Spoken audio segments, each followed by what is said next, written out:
Let's try again. Here we go. Candelabra of Tawnos is banned? Wow. Wow, they banned Seeker of Skybreak and Pauper. I feel so bad. Candelabra of Tawnos is like $4,000 a card. There's people out there that have owned Candelabra of Tawnos for Legacy High Tide. It saw play in the Mystic Forge deck as a one of, and they just banned a card that's $4,000.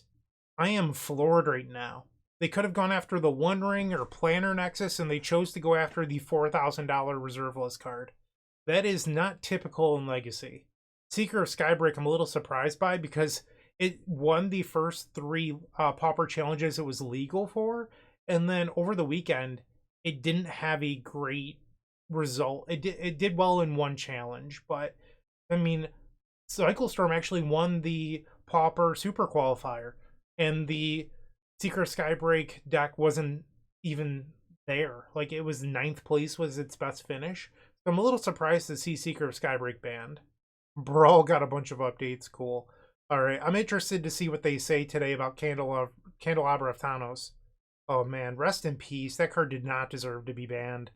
I have to see what Carmen has to say about this one. It's not uncommon for a card to be unbanned and then rebanned later. Yeah, I mean, that's what happened with Entomb, so I understand. Even though a lot of people in my comment sections were really angry for a long time, saying that Entomb was around the whole time in Legacy, which wasn't true at all.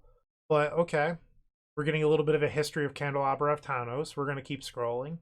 More history. Colorless Tron. Okay, so we're finally up to the present. Was rapidly climbing the metagame. I'm also convinced, and I mentioned this on the Eternal Glory podcast, that these are written weeks in advance. And then, for example, Carmen writes hers, and then her other cohorts that are working on other formats submit theirs. It goes up the chain to their boss. It goes up to their boss. It goes up, and then it gets approved, and it comes all the way back down.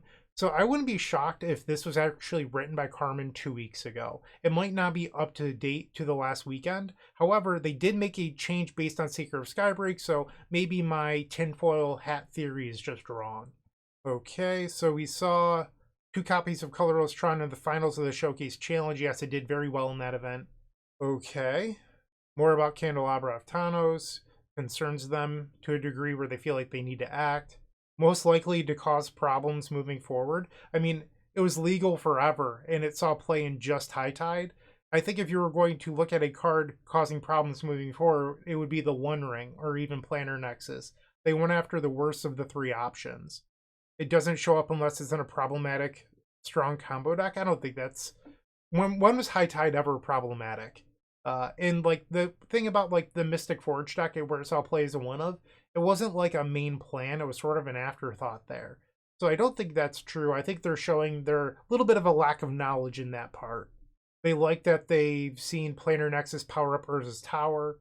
Sure. I mean, I guess that's cool, I guess. They like that Reanimator is taking on Sneak Attack. Sure. I mean, that's not really super relevant here, but I guess that's kind of cool. They're keeping an eye on Flow State as a spiritual successor to Expressive Iteration. Well, I'm glad they've mentioned it. Congratulations. You did something that you haven't done for Tamiyo. Okay. And that they've taken notice of the Fantastic Car. But this announcement should be taken as a demonstration that we're willing to act quickly.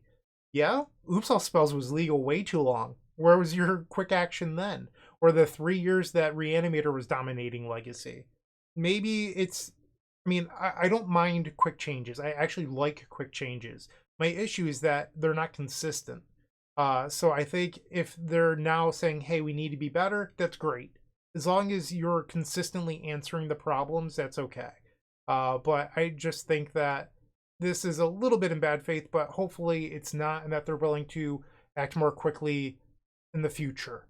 So I hope that remains to be true. Vintage, a lot of people are talking about the Fantastic Car and how it needs to be restricted there. Yeah, it's like really, really broken with Mishra's Workshop, so I'm not surprised they're mentioning it here. I have to read what Gavin Verhey has to say about Seeker of Skybreak. Yeah, the combo with Hawkeye's bow is obviously really powerful. If you're interested, I did push a video Friday with that combo in it, where the thumbnail was like, bannable? My result wasn't amazing. However, it did win 3 challenges once it was legal. I recorded my video before those challenges happened, but the metagame was starting to adjust. Like, this is a really, really quick ban. This might be like the fastest ban. I guess they didn't ban the Hawkeye's bow, but it would have been like the fastest ban of a card being legal of like roughly 1 week. But instead, they banned the Seeker of Skybreak. Okay, I'm interested in seeing what Gavin has to say more in depth. I don't care about alchemy. I don't think I'm really interested in any of this other stuff. Don't care about brawl. Yeah, let's just skip over to Pauper. The shape of combo. Okay.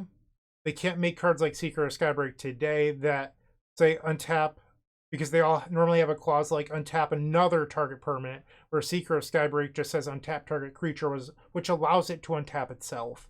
Okay.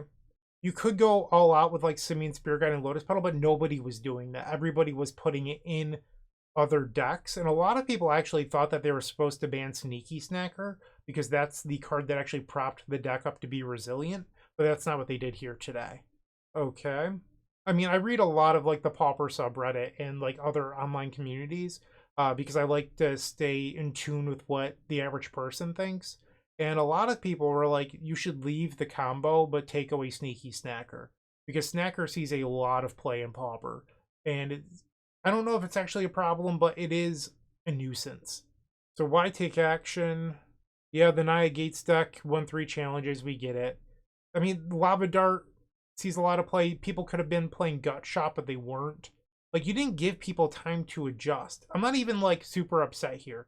Like, I do not care that this card was banned, but I think, like, you at least have to give people a chance to adjust in metagame, which isn't what happened with this banning. And now they're comparing it to Brood Scale and Sadistic Glee. I'm just scrolling through at this point. Why they chose Seeker of Skybreak over Hawkeye's bow. And now they get to Sneaky Snacker. Okay, well, that's good. I love the amount of detail that the Pauper Format Panel provides compared to what we get for Legacy. This should be the gold standard for every other format, but it's just not the reality, sadly. They've had their eyes on Sneaky Snacker for a while. It just keeps on slotting into more and more decks. I'd agree with that. They're just keeping an eye on it. That's pretty much all it's saying. Okay. They're now giving an update on Bonder's Ornament, and it's seen a lot of play, but they think that it looks like it's acceptable. That's fair. Yeah.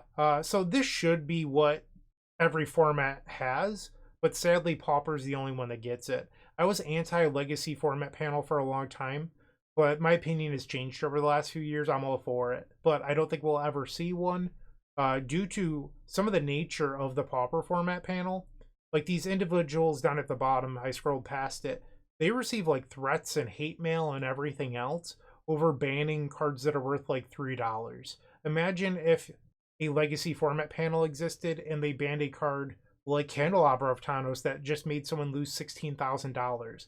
Andrea Mengucci posted that they bought for Candelabra of Tawnos last month so they could play it in paper, and now they're down $16,000 because those Candelabra of Tawnos will never sell. So I can't imagine being one of the individuals responsible for that decision, because you're going to receive some scary, scary messages. So I think that's terrifying. I want to do one quick thing here. I did not see the word Cycle Storm posted at all. Looks like Cycle has 0 results. I was curious if they were going to compare the combo after Cycle Storm won the Pauper Super Qualifier over the weekend, but they did not. Yeah, so that's the ban restriction announcement update. Rest in peace, Candelabra of Tawnos.